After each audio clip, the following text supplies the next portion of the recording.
For Robin Scott, who has put together all this.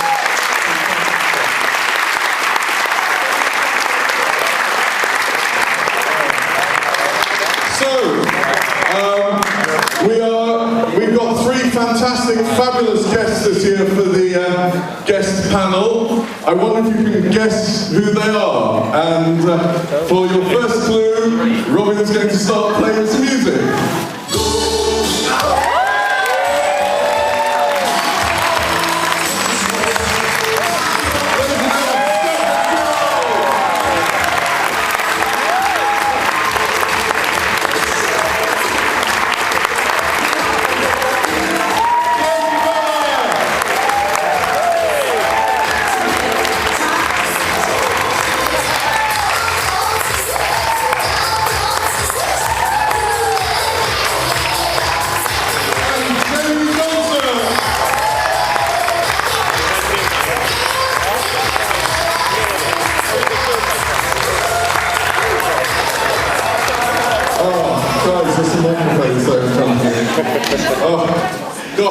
I don't think I've seen such a starry panel since last year, in fact.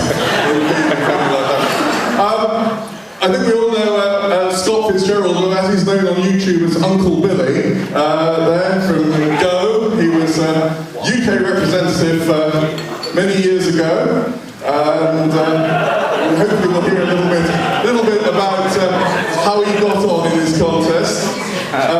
Glen, I think we know from Malta. We're delighted to have a Maltese representative here. And we've got Glen's friends and family still sitting in the background.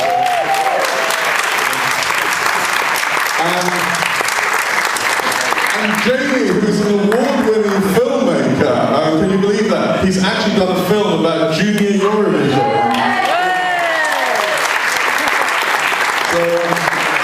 Perhaps if I can start with you, I don't know which one you want to pick up.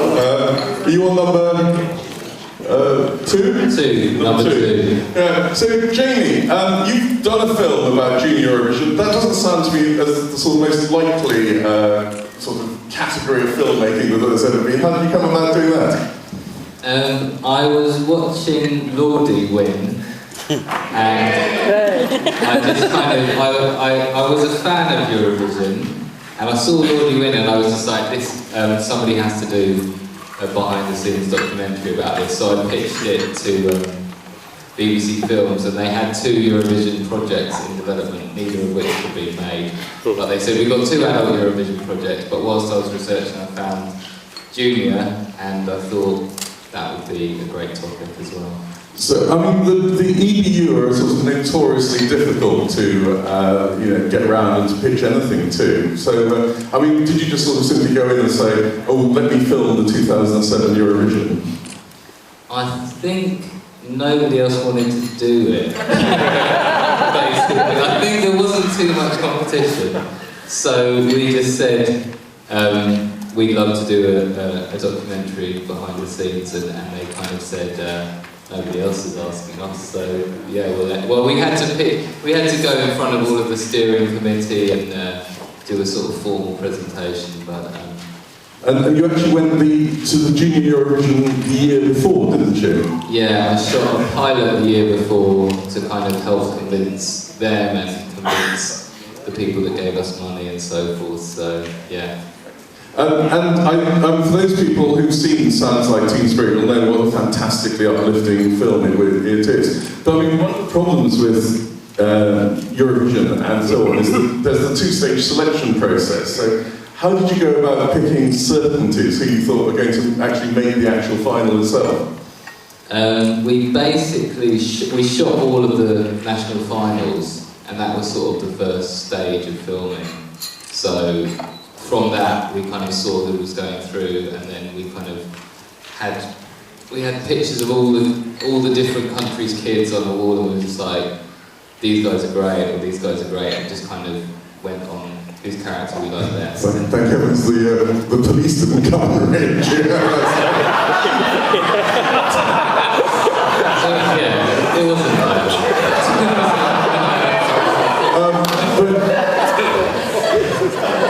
Sorry, where's Jamie's girlfriend?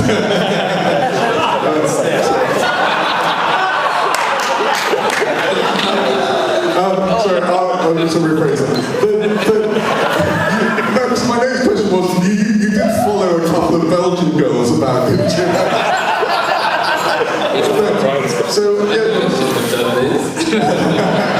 But tell us, because you did, I mean, you did pick like a couple of artists there, and they didn't win their national final. So, I mean, did you just lose the filming, or? Yeah, well, actually, I think Belgium. Basically, we knew Belgium was making a really big deal of the contest there. So, yeah, we sort of started shooting in there. I think they had a big lead up to it, so we kind of shot early on, and then the character that we really loved didn't make it through. And that was happening with quite a lot of countries. And I was almost kind of crying because I was like, I don't think we've got a film here. But then we sort of worked out a way of keeping her in the film, and it kind of made sense. So, I mean, again, you select, I mean, you had, what was it, 15 or 16 contestants who actually made the final. What was it about the ones that you focused in on? Because, again, you said there was the Belgian band, and there was the Cypriot boy, and there was the Georgian girl. And so, what was it about their personalities that really sort of spoke to you? I think it was really just the ones that seemed the most natural on camera and the most comfortable on camera, and the ones that were sort of happy to let us into their lives and to open up and sort of share their lives and be really, you know, honest and open about what they were going through and so forth. And I mean, the kid from Belarus who actually won, I was shooting that final in Belarus when he kind of got through, and we knew he was representing it, and he just didn't really have anything to say. So I didn't feel, when he won the actual contest, I didn't feel that bad, because I was just like, it was never like, oh, maybe we should feature him. So. But I mean, children always say the funniest things and so on. Don't you find it perhaps a little bit sort of difficult about these children being schooled all the time and being put on stage, and I mean, with Eurovision there's only one winner and 15 losers and all the rest of it, isn't there sort of, everyone's being set up to fail a little bit there? Well, yeah, I guess the kids that we pick, I mean, hopefully the film is sort of not about winning or losing, or it's celebrating sort of people who heroically lose, maybe, if that doesn't sound too bad.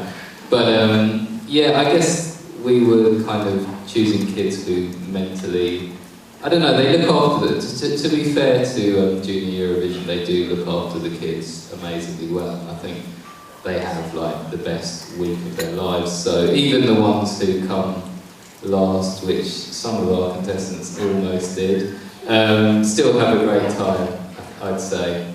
Well, I mean, what was the sort of the most difficult bit that you found in actually putting the film together?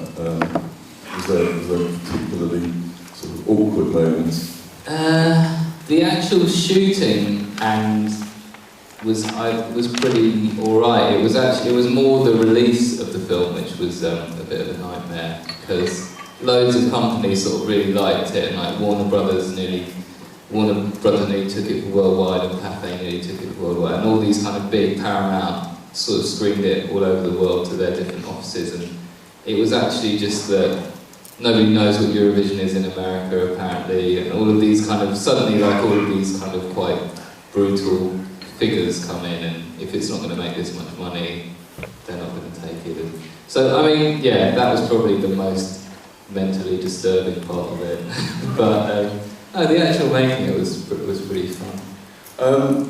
Do you keep in touch with any of the kids since? I think it's been, 5 years since then?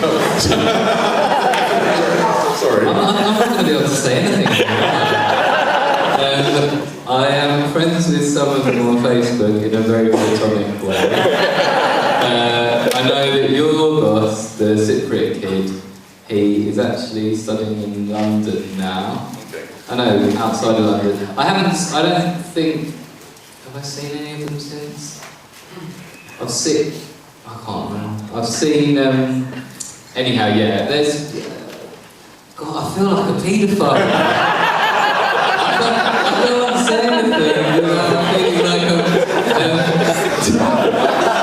I saw the Bulgarian girl with her mum outside in public. Oh, okay. So.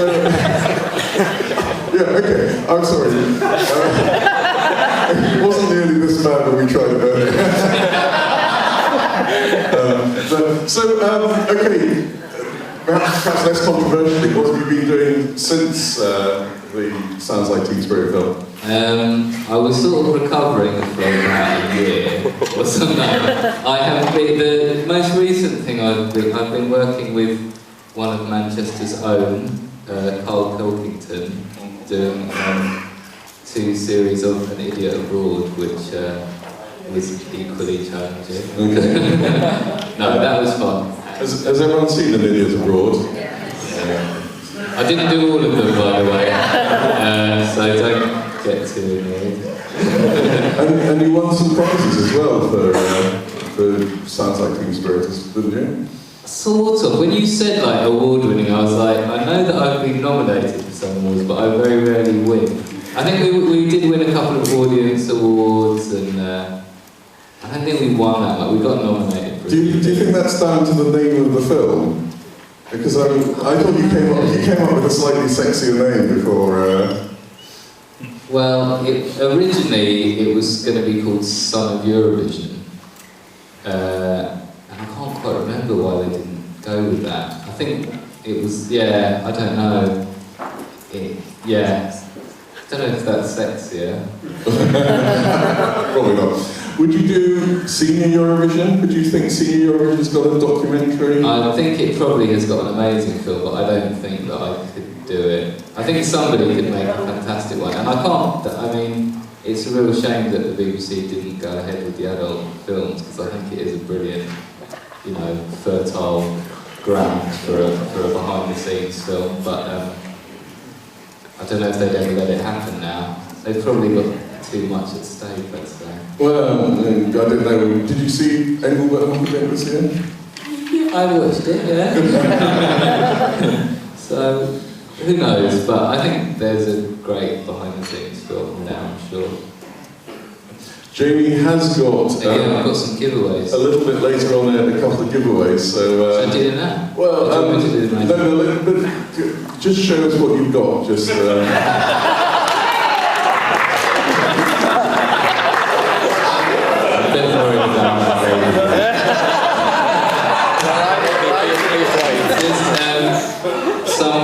These are very rare, and I did warn Marcus that they're pretty terrible, and he said, no Eurovision giveaways are terrible, something like that. The Ukrainian national finals. That is some pretty obscure footage there. I've got like the Macedonian national finals, various other little giveaways. Oh well, so get your thinking caps on, because Jamie's going to come up with a tough question in a second there. Perhaps, Scott, I could turn to you.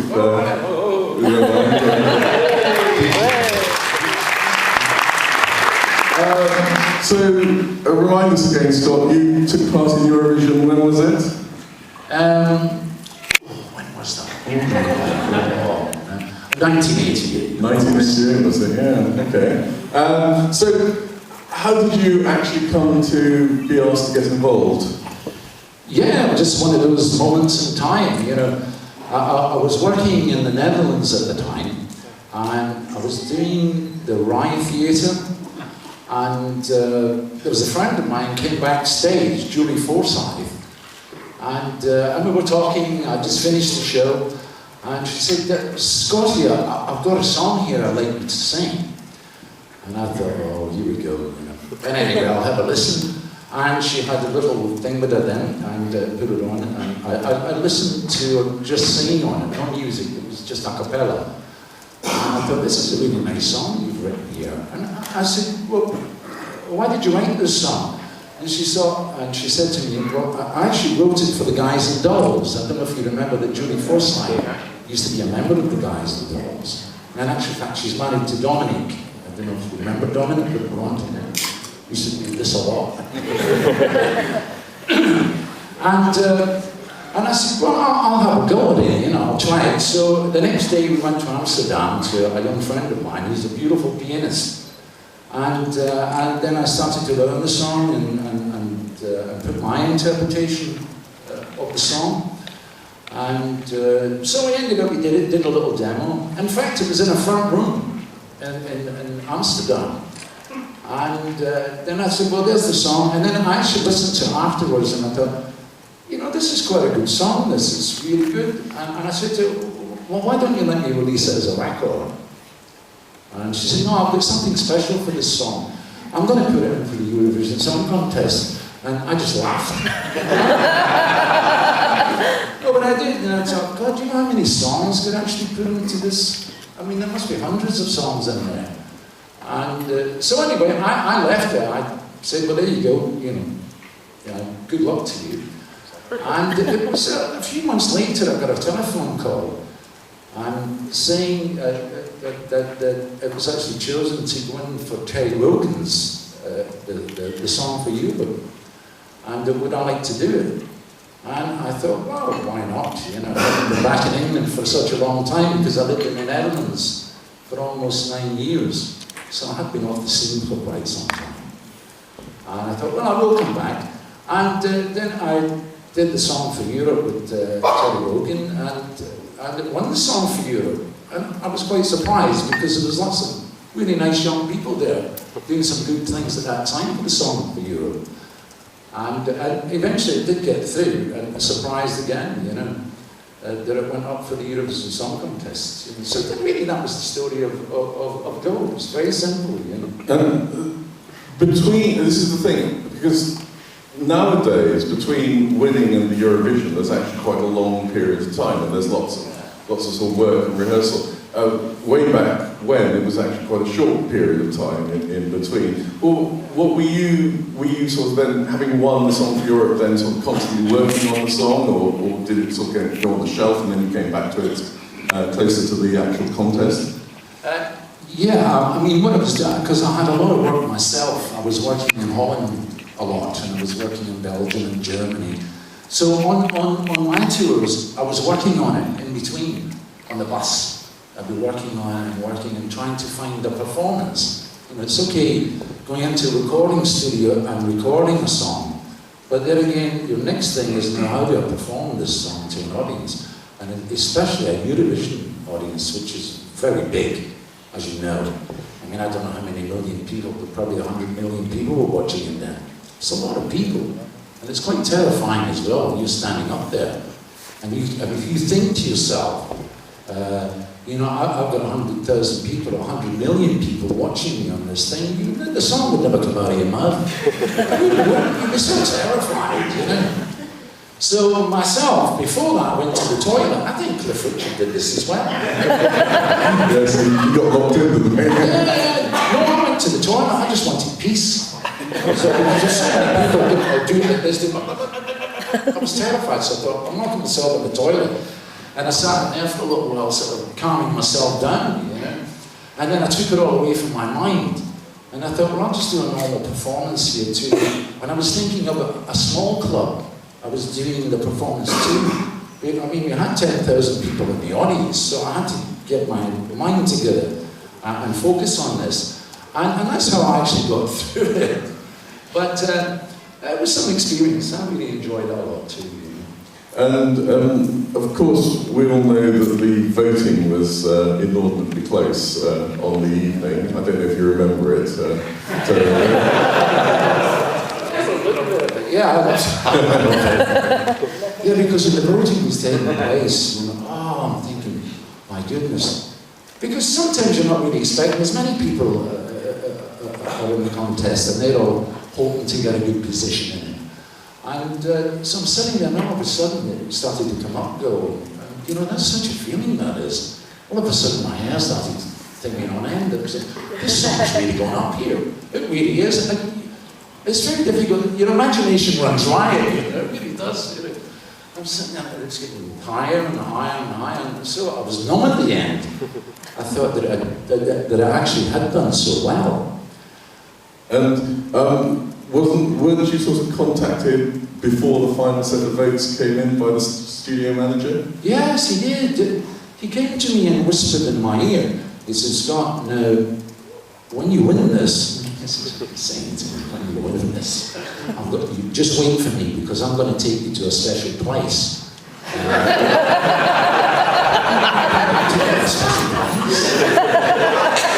Fine, you know. And so I'm sitting there, I don't know if you saw the thing on the internet, but I'm sitting there with Julie and Dominique and the guys and Ronnie Hayes. And then all of a sudden, there were so many cameras around me that there was 100 television cameras surrounding me at one point for that last vote, Yugoslavia. And I was saying, oh my goodness, and the little guy has said to me before now, don't run away because we need you to go and sing the song again. And of course when the vote came in that Switzerland had gone 1 point ahead, all of a sudden all the cameras just disappeared. They disappeared. Yes, they did. And I'm sitting there. Do you know what it felt like to me? It's a really strange feeling came over me. It was like having a little sparrow in my hand. And it just flew away. That was the actual feeling that I had at that moment on that one vote. The little sparrow just went, and it just flew away up into the rafters, I don't know what you make of that. I don't know either, but it was a bit, it was just something else, really special. Okay. So, what happened then immediately afterwards? Were you sort of, was there a deflated? Did you go back to the hotel? Was there a party? Yeah, there was a party, I went and cried for about half an hour, as you do, after that, then we went back to the hotel and the BBC had thrown a party. And Tommy Sherber was there. I don't know if you know Tommy, but he's a beautiful singer, my goodness, he's and Tommy was there, and he had a bottle of champagne. He said, let's drink this and commiserate Scott. So I thought a little bit. Then I used to drink, I don't drink anymore. Because Tommy was doing theatre at the time, and I believe you started off in theatre, is that right? I did start off in the theatre, yes. Apart from singing with blues bands and all that sort of stuff in the 60s. And then it was after that, and then I started in musical theatre. And it was, my first musical was Hair. I don't know if you remember Hair. Well, the moon is in the 7th house. Peace, man. Peace, man. And yes, I did take my clothes off. I thought I'll get to that before you do. It's all on video now, so. I know. And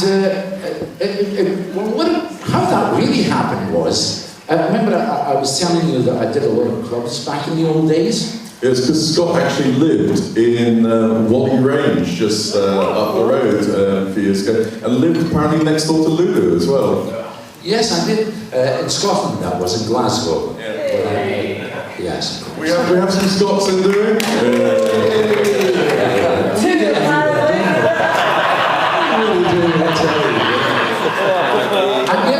I lived next door to Lulu, and her mum and her dad were very, very great friends of my family, because we lived in the East End of Glasgow, a little bit near the Gorbals, down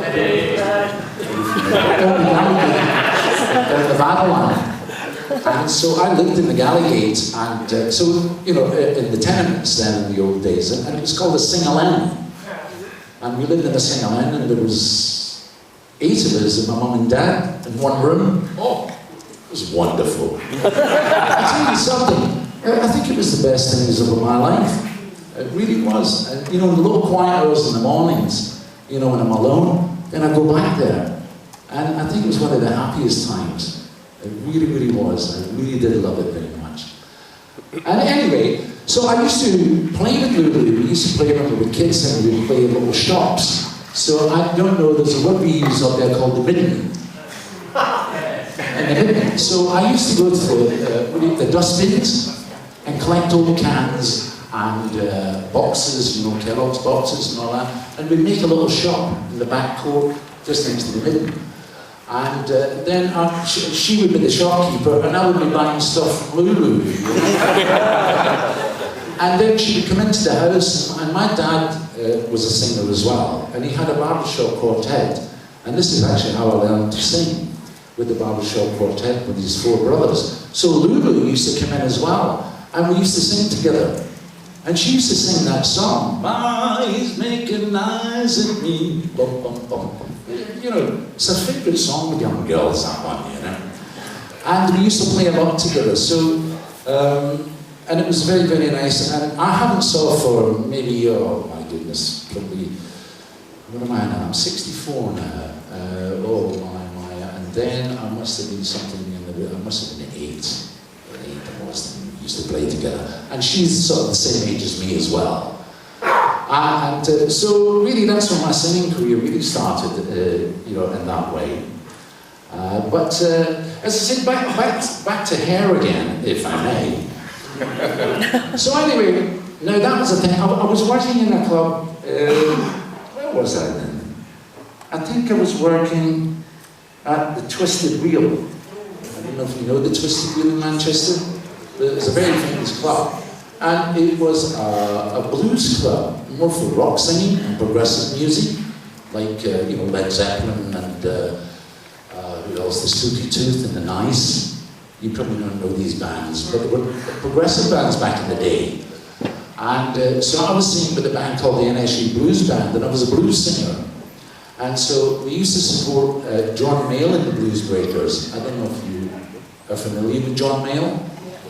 He's a very famous blues guy, you know. And I used to do the support for him. The support was that we would do the first half of the show, and then he would do the main spot. He was the big guy.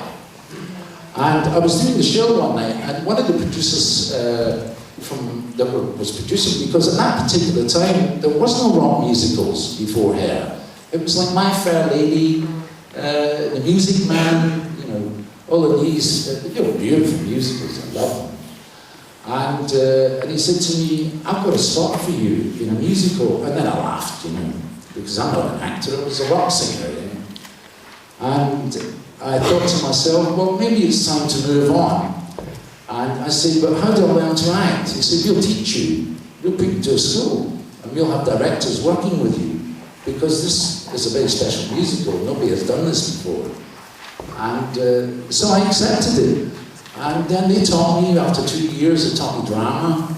And so I was really overwhelmed by that. And it was a gentleman called David Taguri. He was a Japanese director, choreographer, and very famous in the West End. And he went on to do Godspell with David Essex in the old days at the Howard and Wyndham Theatre. And then he did, and Richard O'Brien, he used to be in Hair as well. I used to sit and watch him writing the Rocky Horror Show. I believe, Scott, you were first in line to play Rocky in the original Rocky Horror Show, were you? Correct. Now the thing was, Richard O'Brien comes in and he said, and then my name wasn't Scott Fitzgerald, my name was Billy McPhail then. You know, because you know, Scott Fitzgerald is not my real name. That's my stage name. I believe you had 3 choices of stage name, was it? Yes, come on. He told us this last night. Come on. Scott Fitzgerald, what were the 2 that lost out? Oh, you know, it was the record company. He said, I don't think Billy McPhail's going to make a good name for making records, you know. It doesn't ring. And I thought, okay, what do you think then? You know, so it was Jeff Stevens who wrote a lot of the stuff for the Drifters at a particular time, and Tony Macaulay, who wrote a lot of stuff. I think they put a lot of stuff into Eurovision at one point as well. Anyway, what was the question again? Anyway, yes. We'll let him pass. No. So anyway, they came up with 3 names. So the first name they came up with, what about Randy Rose? I said, no, I don't think that's good. That's not good. Rusty Rocket.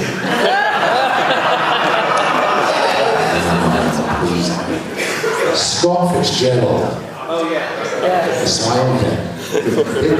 Can you imagine Eurovision when we were represented by Rusty Rocket? Best regards to Glen. Glen, is Glen Vella your real name?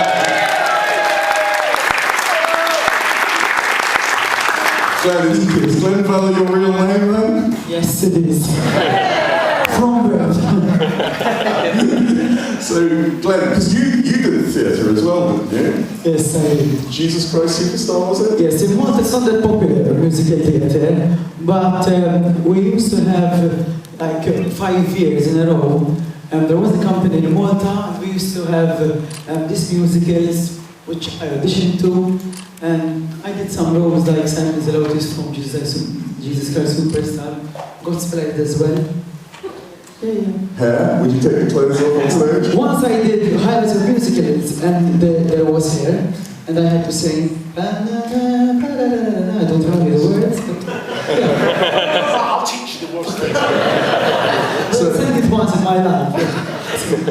Now, is Eurovision very popular in Malta? Although, mind you, all the people they say no, don't like Eurovision and these things, but at the end of the day, on the final nights of Malta and obviously the final nights of Eurovision, Malta stops. Everyone, restaurants, bars, pubs, everyone looking for Eurovision. So yes, it's big for Malta. It's big. So, how young were you when you first said, I want to be in Eurovision? The first time I saw Eurovision was when we had Maris Peter with Little Child. Okay. It was the first year I saw Eurovision. But then, when we had Debbie Sher with Let Me Fly, and I started singing on that year. Obviously, since Eurovision it's big for us, every singer inspired to go to present Malta. And that was the first year that I always wanted to go. But then the first time, my first attempt was in 2005 in Malta, when Chiara won with Angel. Oh, Chiara. So it was, we had a big, it was quite,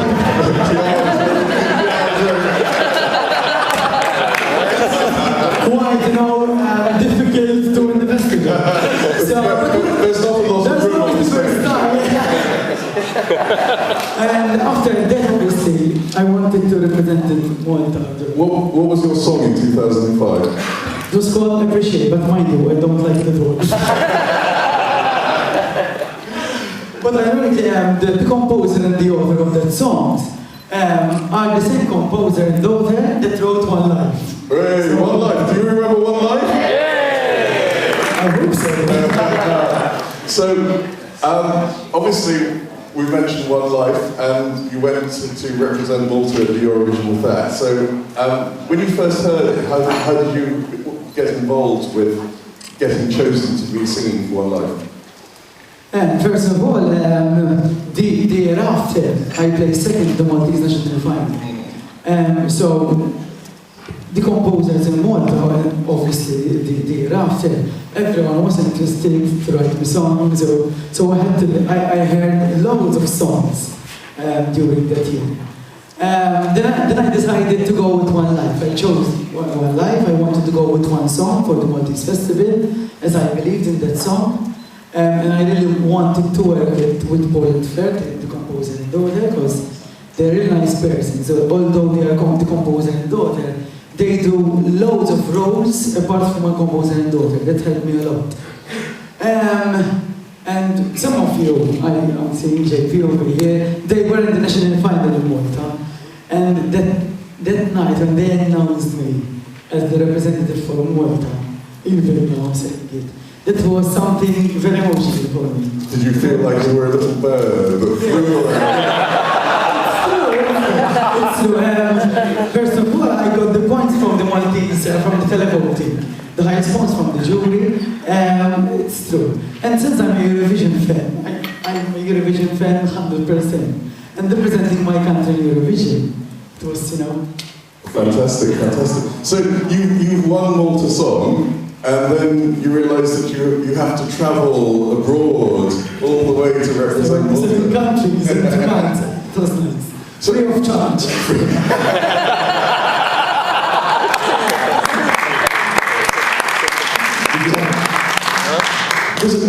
One of the differences between when Scott was doing it in 1988 and now is that there's a lot more sort of publicity that happens before Eurovision.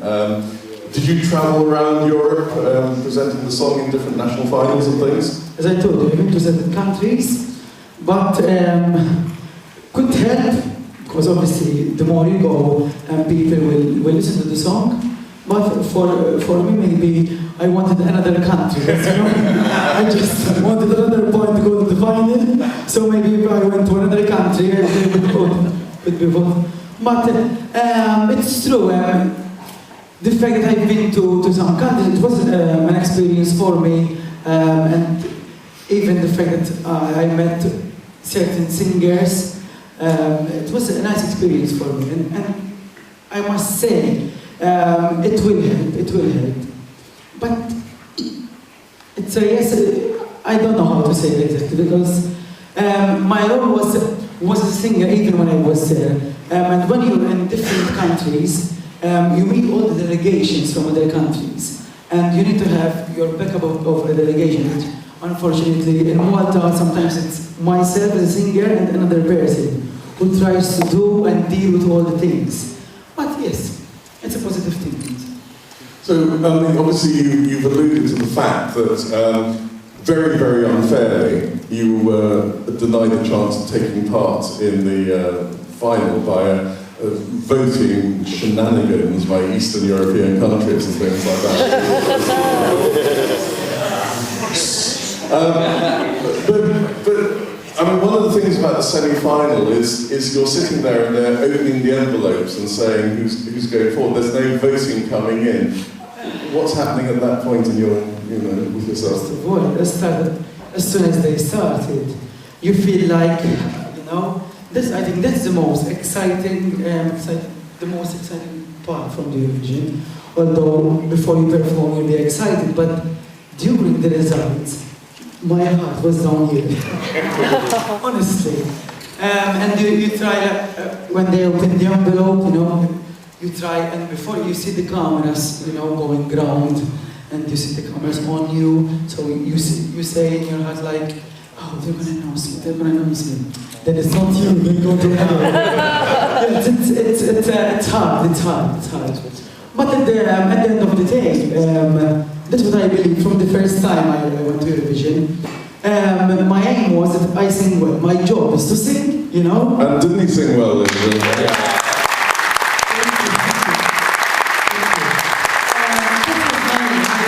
You go there, my job is to sing. In fact, after when they announced all the countries, and obviously Malta wasn't announced, I went straight to the hotel, so I see my performance on YouTube. So I put my mind at rest, and I did my job well. But when did you get the actual votes? When did you know how many votes you'd actually got? Then it was on Saturday. Oh, right, okay. Saturday after the final night, they announced the points and everything. And I remember I wasn't we had a coach, every country had a coach. And I was there because since I'm a Eurovision fan, I'm very sport enough, so I went to the venue on Friday night and I saw the Eurovision, I enjoyed the final night. And then I was in the coach, and the composer, Paul, and one of the delegations came in the coach, and we waited a lot for them. And I was saying like, where the hell are they? Let's go. There was the final party of Eurovision. I wanted to go, I wanted to be present. And they came, and Paul, my composer, told me like, I don't know how am I gonna tell you? Take it positive, take it negative, it's up to you. But we didn't make it just for 1 point. And then my first reaction, honestly, was like, but all that work, I preferred I came last. That was my first, honestly, that was my first reaction. But obviously, thinking about it then, even the Maltese people, the fact that I didn't make it for just 1 point, I went back to Malta, and it was like as if I won the Eurovision.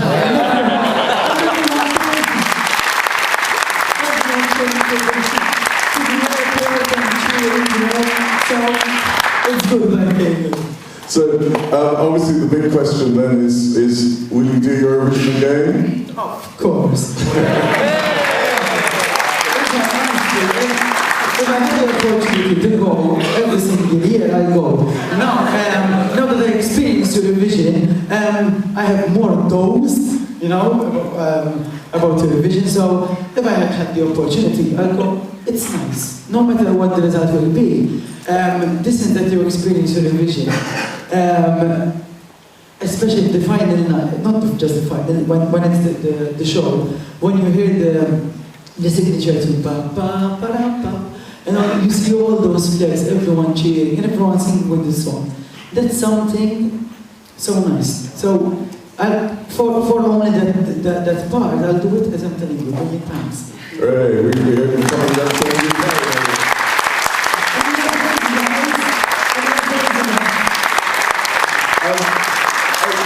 You've also been to Junior Eurovision, haven't you? Yes, that was my first experience for Eurovision. One of the representative of Malta of 2010 was one of my students, because I coach student, 14-year-olds teenagers in Malta. It was my student who represented Malta, and I went there. I was part of the delegation. It was quite a tough job, but it's a very nice experience. In fact, that was the first time I met even people from fans, people behind the scenes of Eurovision. So that was nice as well. Although the weather over there in Belarus was super mega cold. So, I mean, you say you're a big Eurovision fan.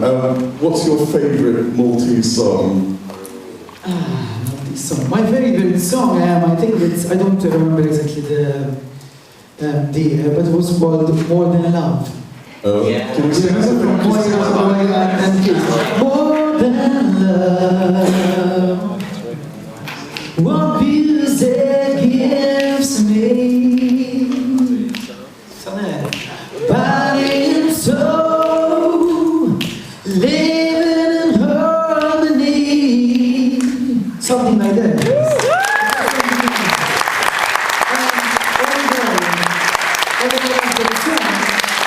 I really love the first song that Malta took part in Eurovision. It was called Maria Maltina. Oh yes. Oh yes.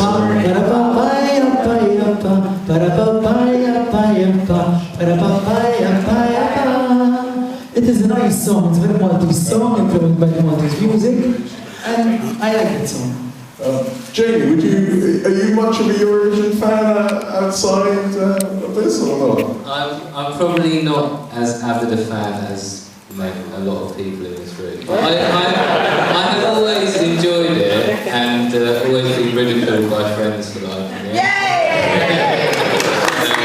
So yeah, if it's on, I will definitely be from Italy. What's your favourite Eurovision song? I'm not going to ask you to sing it.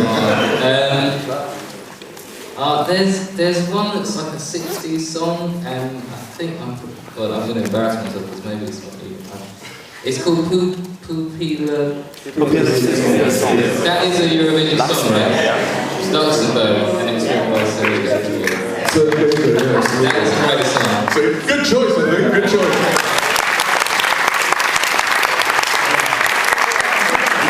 And Scott, do you still watch Eurovision or not? Yeah, I still watch Eurovision. I enjoy it, you know. Have you got a favourite non-go Eurovision song? I've got loads of them, you know. There's a lot of them, you know. But I remember one in particular, and probably you'll help me very much here because you know a lot more about Eurovision than I do. It's a song, if I remember it was called No Lolita. Yeah. No Lolita, No Lolita.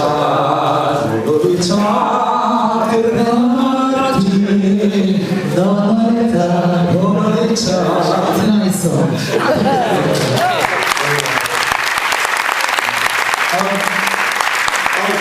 I actually have to go and talk to Paul Jordan here because, Scott, I hate to tell you this, but this man here is the head of the Celine Dion fan club.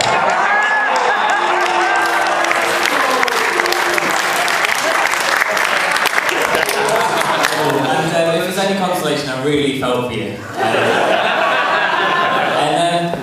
What my question for you is, Celine's got a very kind of image of being really nice and wholesome and like a really sweet, friendly girl. Was she a complete cow backstage? You know, I'd love to say that she was, but she wasn't really. She was a very sweet girl, very sweet, and of course then she didn't speak English. And I'm saying things to her, but I'm not getting a lot of reaction back.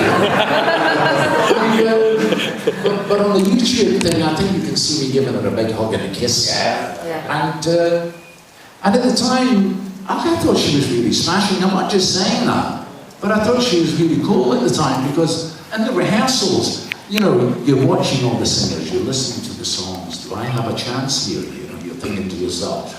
And it was just when she came out and I was starting to listen to the way she was performing the song, I thought, there's something this girl's got, you know, and she's not giving it all just now. It's only on the rehearsals. But my goodness, on the night she came out like a locomotive. She really did, and she really did one hell of a performance, you know. And to tell you God's honest truth, I'm not terribly in love with the song, but her performance. You know, she made you believe every word that she was singing, and for me that's a great professional, because that's what I am. I'm a professional singer myself, and, you know, for 50 years now I've been doing this, and I thought she was really smashing, and that's why I had to go over to her, and I said to her, you're absolutely marvellous, and you won this competition, and you're the best. And what did she say? She said, ha ha ha. Something like that. I've got a question here from Ewan. One to Jamie, of course, for the documentary. The general reaction, certainly from this room, if you mentioned junior Eurovision, is sort of, do you think that's deserved, or do you think there's a strange East and West divide in how people view children as entertainment? Hang on. Yeah, I'm really shocked that you guys all hate junior Eurovision. Like, I was sort of, I don't know. I thought it was good because they, well, in theory, they genuinely write their own songs, and I was like, oh, this is like a really good version of the adult one. But obviously, that's not exactly the case. And is there a difference between East and West? East and West. I think that you do, yeah, in the Eastern, especially the sort of former Soviet countries, you've got that tradition of how they train kids to perform, and like the sort of Russian or the Belarusians or the Ukrainian, like the level of sort of performance and training and discipline in their sort of acrobatics and their stage shows is definitely a lot different. So I guess it's a kind of hangover from that. All the coaches kind of take that approach, but I don't know. Yeah, maybe maybe it's a bit more acceptable there. I don't know. I don't think we like it in England that much. Luke, question? Yeah, my question's for Scott. It's something I've wondered ever since I watched that contest back, because I wasn't born then.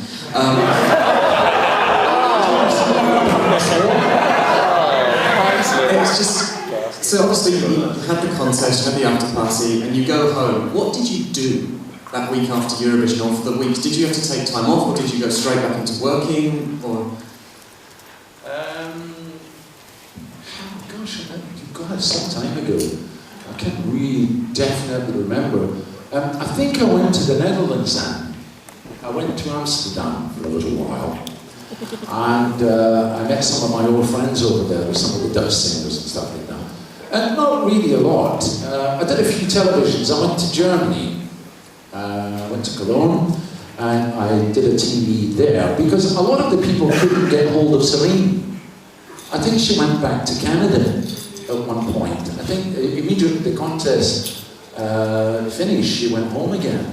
And so there was a lot of people trying to get hold of her, obviously, to do some TV stuff. So instead of that, they asked me, they said, would you come along and sing Go? So I actually did TV programs in different countries then after that. So, yeah, I think Celine probably knows even better than my wife, you know. You know, she's got a great mind for information, that lady, you know. I worked at it. Eurovision opened up. Oh, yeah, that really did. It did open up some territories for me, because, especially in Scandinavia, it was a place that I never worked too much. I had a little bit of success in Sweden with If I Had Words, quite some years before, but I haven't been back since.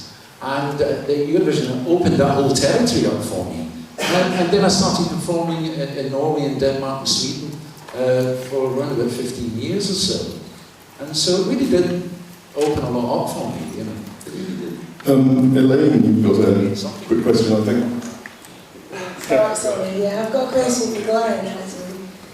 This is career suicide, because you should always ask an open question. But we go to Eurovision. I've only been going for 5 years, and we go as press and we do our things, and you get your press packs. And what I want to know is, when it comes to doing the press packs for the journalists and whatnot, how much thought goes into it? Because I have to be honest, I've been going for 5 years. And there's been a lot of things in these press packs. The Glen Vella cheesy puffs. And 1, awesome, and 2, have you got any with you? Honestly, I must say, but before I came here, I saw this huge packet at the airport. That's free. And I bought one, and I have 12 with me over here. So, you can share something. I know Jamie's got a quick quiz question that he was wanting to ask, because he's got a couple of prizes to give away. So, Jamie, I will do the first person to stand up and shout out "Sounds Like Teen Spirit" gets this. Yeah. Okay, so it is for a DVD of the film. The Ukrainian national finalist footage, and this Sounds Like Teen Spirit, very limited edition, whatever it is, a bracelet. Can you name another song by 2006 Eurovision winners Lordi? Paul Jordan. Paul. The Devil is a Loser. The Devil is a Loser. Yeah.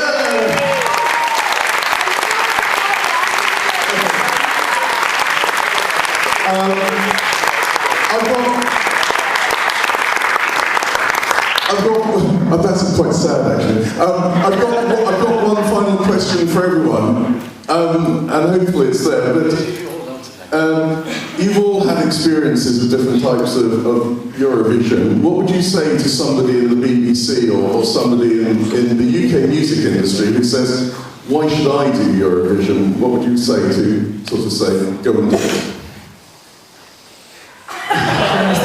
Anybody? Why do I have to start? What? What's the question? What do I say to? Would you encourage somebody who's got a pop career at the moment, just like something like that, to actually go and do Eurovision or not? I was always really sad that Jarvis Cocker, or I think there was a point when Jarvis Cocker was going to do it, or Morrissey was going to do it, and I was just like, why don't they get behind it? Because it'd be amazing. And so, I would love either of those guys to do it, and sort of, I think the country would get into it. It'd be like the Olympics, but for songs.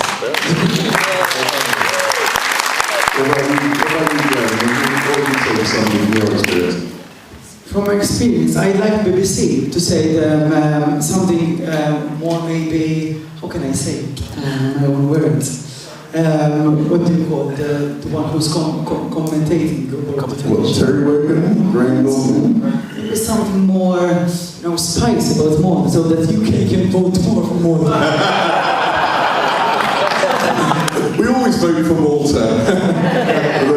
Scott, what would you say? Yeah, I'd say that for young people to run for Eurovision? Or old people. I mean, Engelbert wasn't young. No, I think it's a great thing. I really enjoyed it. I know that people put it down sometimes.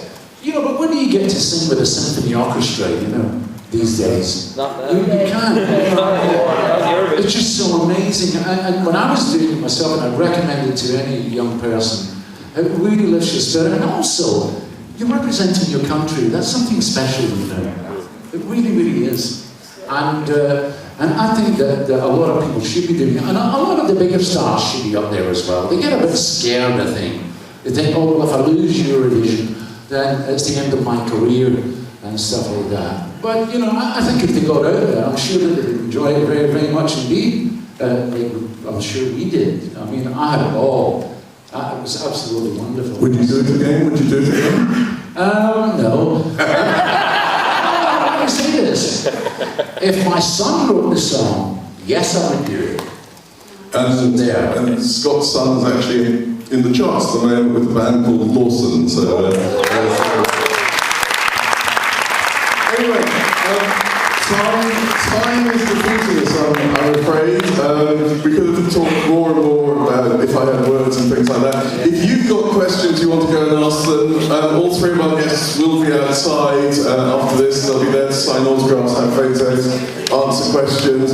Glen's got exclusive copies of One Life that he's got to sign. You can't buy these anywhere other than from Glen. Like that. And Jamie's got a couple of things that he'll flog away to the person with the best question as well, and things like that. Can I ask you then to show your appreciation for our fantastic Glen Vella, Jamie, Scott Fitzgerald,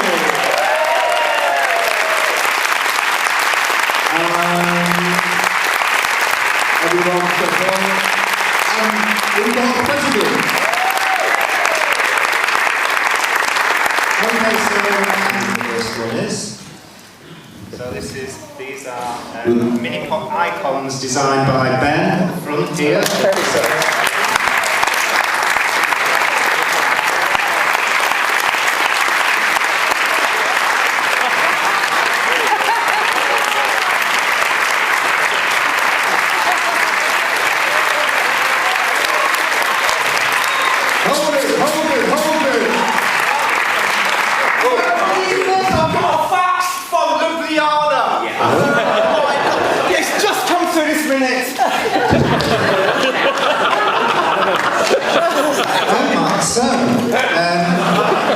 Some news about the Eurovision Song Contest in 1988. The memoirs of the late Helga Vlahovic have just been really interesting. So this is what she said. In 1988, Yugoslavia was the final country to give its vote to the Eurovision Song Contest. There was much deliberation about who should read out the votes, and although I was poised to read them out, Misha Molk grabbed the paper off me at the last minute. She later said it was because I'd made such a bad job in 1981. I'm sure you understand it was a long night and she'd had one too many Raikas. So when it was time to give out our votes, frankly, she was trolled. Her favourite was Celine Dion, so she swapped the votes for Switzerland and Spain. She awarded Spain 4 points and Switzerland 6. The actual score should have been Switzerland 4 and Spain 6. No one dared to say anything because of the commotion we could hear down the line from Dublin. I was sworn to secrecy, but I've always been aware that with Switzerland only getting 4 points from us, the total score would have been 135. The truth from beyond the grave is that the UK couldn't have 1 point.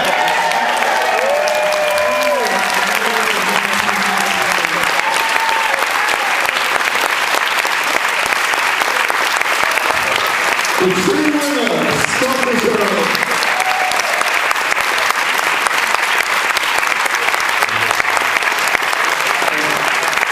Ladies and gentlemen, one more time, before we leave them out, thank you very much to Scott Fitzgerald, Jamie Johnson and Glen Vella.